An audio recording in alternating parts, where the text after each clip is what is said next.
тьма, безмолвие о горах, молчание грозно предвещает бой. Последний стан, и нет пути назад. Гуниб в кольце, он обречен судьбой. В осаде крепость, горький путь войны. Последний стан мятежного имама. 500 миридов в нем обречены. На стыке гор Чечни и Дагестана.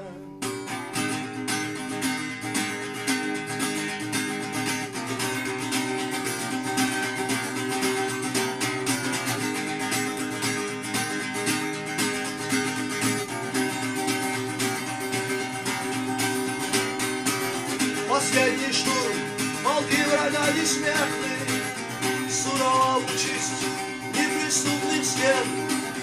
Нарушив свой обет при двери смерти, Шамиль принял решение сдаться в плен. Предсмертный час, совет своих наибов, Шамиль последний раз к себе созвал.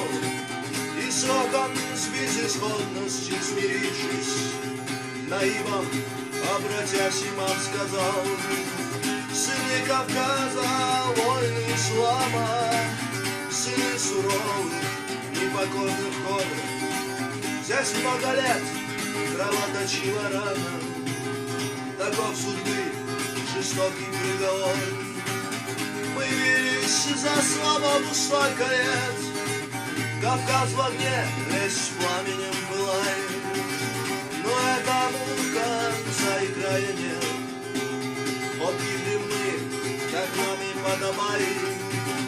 В душе у нас не заживают раны, страданий небесна и в крови земля. Хотел понять я смысл этой драмы и долго думал, боль себе тая. Я понял, что судьба нам непокорна. Нам не дано понять свободный вкус, остановиться здесь нам не позорно. И пусть победу празднует Урус. Свободу я потомкам завещаю, их не постигнет участь этих стен.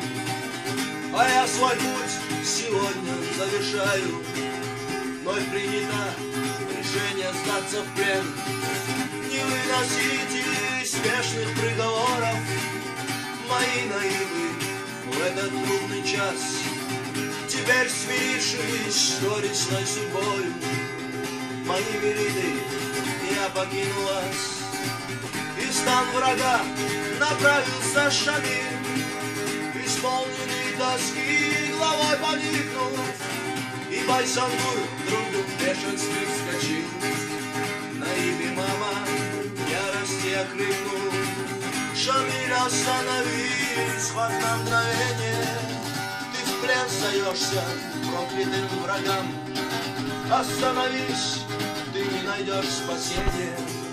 Я не могу понять тебя, имам. Мы четверть века за свободу бились и умирали, не склонив колен. Мы смерть презрев, врагу не покорились, и от тебя не вытерпим измен. Скажи, зачем, имам, ты вел нас за собой в пучину смерти, чтоб здесь ты нас покинул не затем. Мы покидали жизни круговерти, в боях сражались до последних сил, и твердо шли мы по пути Аллаха. Седые горы гордо стоим, любой ценой и хоть ценою праха.